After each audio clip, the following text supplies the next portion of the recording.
Inclusive tú al principio de chico le ibas a la América, porque tengo entendido que tu papá te llevó al Estadio Azteca cuando llegaste a México, y te encantó el Azteca. Pero ¿cómo será que aquello tan caprichoso aquello que yo me acuerdo que sí, mi papá iba al Estadio Azteca, me llevaba cada 15 días a ver el América, sufría mi papá por el América, y el domingo cuando yo estaba cambiando la televisión, ya es que la televisión era de... Sí, de canales así, de rosquilla. Y un día le paré en Canal 13 y apareció José Ramón, apareció Orbañanos, Carlos Albert con sus patillas largas, su moño aquí grande.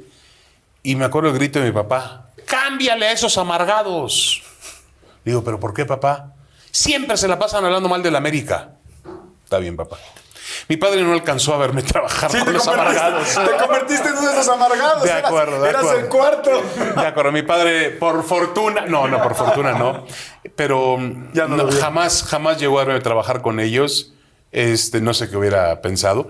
Pero bueno, al final del día, la realidad es que yo le debo muchísimo a TV Azteca, le debo muchísimo a don Ricardo Salinas Pliego, a José Ramón, a toda la gente que conocí ahí, personajes muy, muy buenos, Enrique Garay, Luis Manuel López, André Marín, que ahora trabaja conmigo en Televisa otra vez, ¿quién más? Martinoli, Luis García, Alberto Bernard, muchísimas personas, Francisco Ver González, muchas personas, Pepe Espinosa, que en paz descanse, personas que me ayudaron muchísimo en mi formación como periodista. Y bueno, Jordi, uno tiene que ver para adelante. Para atrás ya pasó, tomé mis decisiones, tiene sus riesgos, sí, pero la vida está para tomar decisiones. Y hay una frase de Luis García maravillosa, bueno, así se llama su conferencia: decidir es renunciar. Yo tomé una decisión, renuncié a algunas cosas, y opté por otras, y bueno, vamos a ver qué pasa. Oye, ¿y regresaría tu amor por el América? No. Mira, es que hay algo, Jordi, la gente no me cree. Cuando tomas esta profesión, lamentablemente dejas de ser aficionado. A mí me enseñó José Ramón principalmente, y yo se lo digo a los compañeros periodistas y no están de acuerdo. Para mí un periodista tiene prohibido ponerse la camiseta de un equipo y tiene prohibido festejar. Tú no puedes festejar aunque sea un la gol. Selección. Para mí, aunque sea la selección mexicana, porque yo tengo que diferenciarme del aficionado. Pues el aficionado está esperando de mí otro tipo de juicio. Y si yo me pongo a celebrar como él, el otro día estábamos en el Azteca, cae el gol de México, ese del empate dramático contra Honduras, que bueno, yo no sé qué estaban festejando, pero bueno. Y me acuerdo, está bien, le dije a Peláez, tú estás en tu papel. Fuiste futbolista, seleccionado mexicano, estaba festejando. El otro chico Vaca, que es un gran narrador, estaba prácticamente arrodillado, estaba en lo suyo. Pero yo no puedo, un periodista para mí no puede rendirse ante esas emociones, porque el día en que se rindan ante esas emociones ya no tiene ninguna diferencia con un aficionado. Yo extraño ser aficionado. A mí me encantaría, ya lo perdí, Jordi, ya lo perdí. Voy al estadio y digo, hace un año en Qatar, voy a ir con México. Hace un año estaba el partido con Argentina. Fui al estadio y dije, Dios mío, yo quiero que gane México, voy a emocionarme.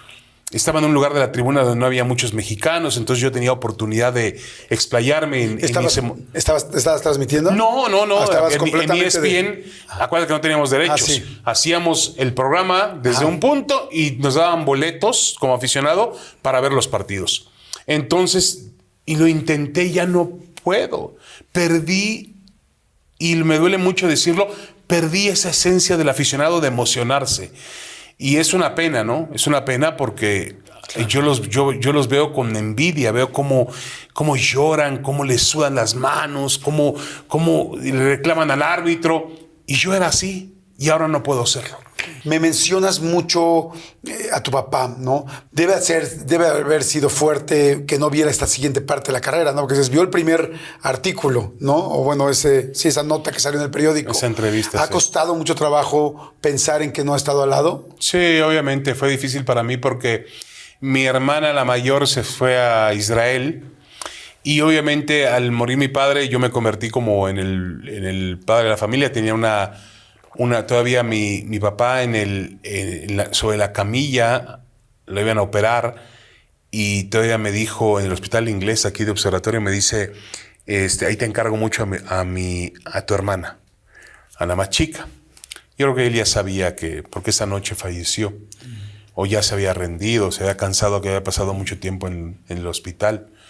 Pero sí, obviamente, Jordi, fue un momento complicado en mi vida. Tú tenías 15 años.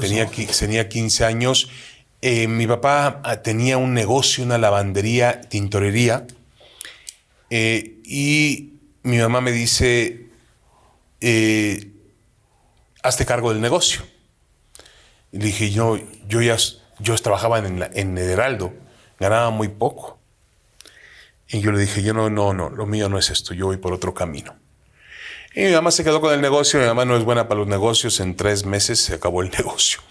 Pero bueno, por fortuna, el destino fue acomodando las cosas y terminé en Excelsior, donde pude ganar dinero para poder mantener en mi casa. Qué fuerte haberse hecho tan responsable, tan joven, ¿no? Que tu papá lamentablemente fallece pues, a tus 15 años, como en el 86, me imagino. 86, justamente después del terremoto.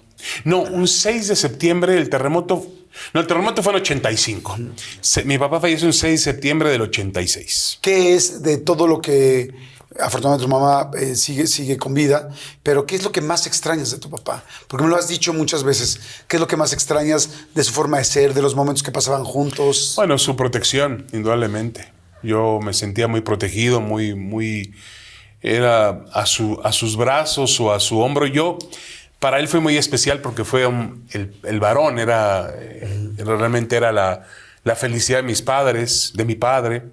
Era el favorito de mi papá, y me llevaba de aquí para allá, en los partidos de fútbol. Yo viajaba mucho con él en la ciudad, tanto en Israel como en México. Mi papá viajaba mucho, mi papá.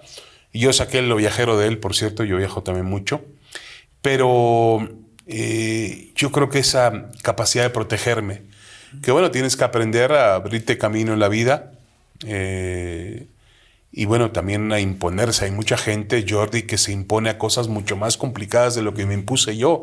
Yo tuve una ventaja en aquel momento yo me acuerdo cuando regresé en el coche, manejando por observatorio, justamente había sido el sepelio de mi padre. Y era el momento, el momento más triste de mi vida, un momento de desolación. Y aunque los días que vinieron después todavía fueron peores porque como que estaba aterrizando no tener a mi padre, ¿no? Había sufrido mucho, había estado mucho tiempo en el hospital. Me acuerdo que tenía yo una tía que se llama Fanny. Ella murió, se apellidaba Brailovsky, Fanny Brailovsky. Y mi tía, bueno, el esposo de mi tía era el dueño de Pliana. Nosotros cuando terminaba, mi papá se la pasaba en el hospital a veces un mes. Cuando llegaba la cuenta del hospital, pues ¿cómo pagarla? Y ahí aparecía mi tía con el cheque para pagar la cuenta del hospital. Wow. Incondicionalmente. Era una persona también que siempre nos apoyó muchísimo. Tenía un cariño muy especial por mi padre, pero yo también al final lo entendí. Cada 15 días que íbamos al Estadio Azteca a ver al América, mi papá pasaba a la casa de mi tía Fanny y recogía a Niuma, su hijo. Niuma tenía un tema de atraso mental.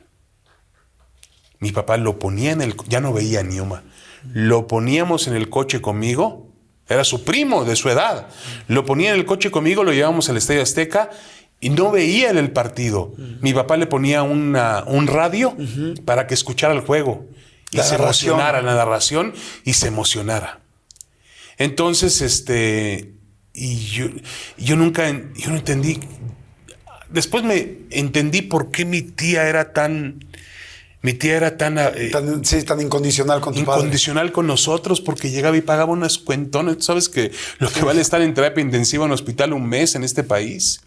Nosotros no teníamos para pagar eso. Y mi tía llegaba y lo liquidaba en un minuto. Pero bueno, también tiene que ver con la bondad de mi padre. Mi padre no lo hacía interesado. Mi padre iba por Niuma para incluirlo, para que tuviera algo que hacer, y mi tía le brillaban los ojos porque nosotros incluimos a Niuma en nuestros planes. Lo llevábamos al estadio, le comprábamos su refresco, sus papas, y le poníamos el radio, veía el partido, se emocionaba, gritaba los goles. Entonces,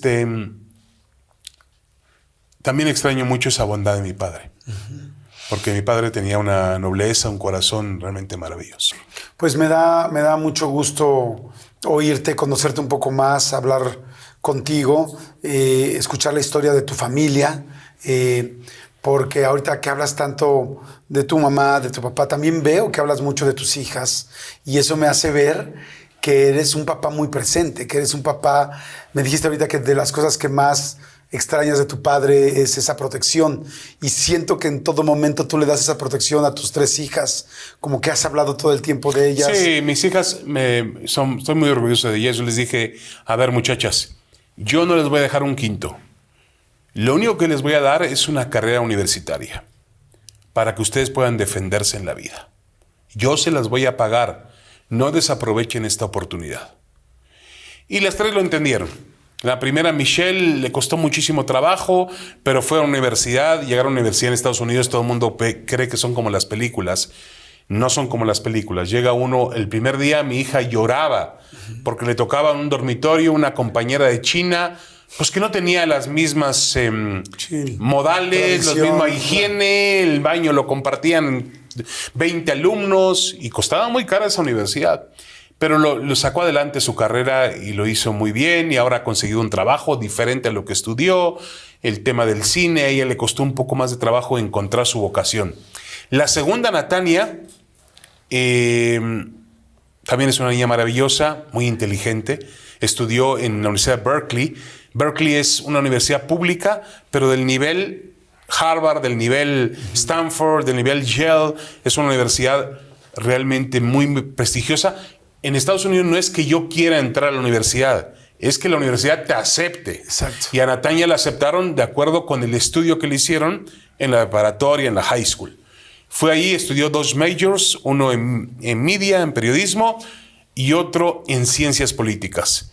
Y al momento en que salió, encontró trabajo rápido por la universidad del prestigio de la universidad. Es una universidad, Jordi, yo hablo mucho con mis hijas para que no se desesperen. Es una universidad donde hay hay universidades en Estados Unidos que le llaman universidad de fiesta. O sea, la gente va a pasarla bien. Y las fraternidades. Todo eso. Esta universidad hay mucho suicidio.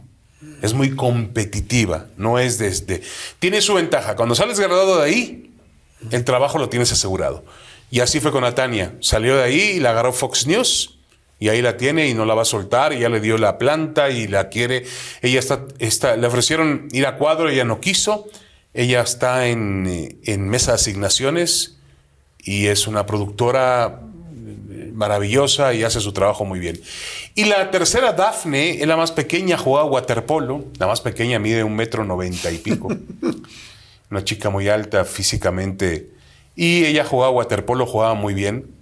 Y está estudiando biología molecular. Quiere ser doctora, quiere ser cirujana cardióloga, con lo cual es la última chica que me queda por sacar adelante en cuanto a estudios.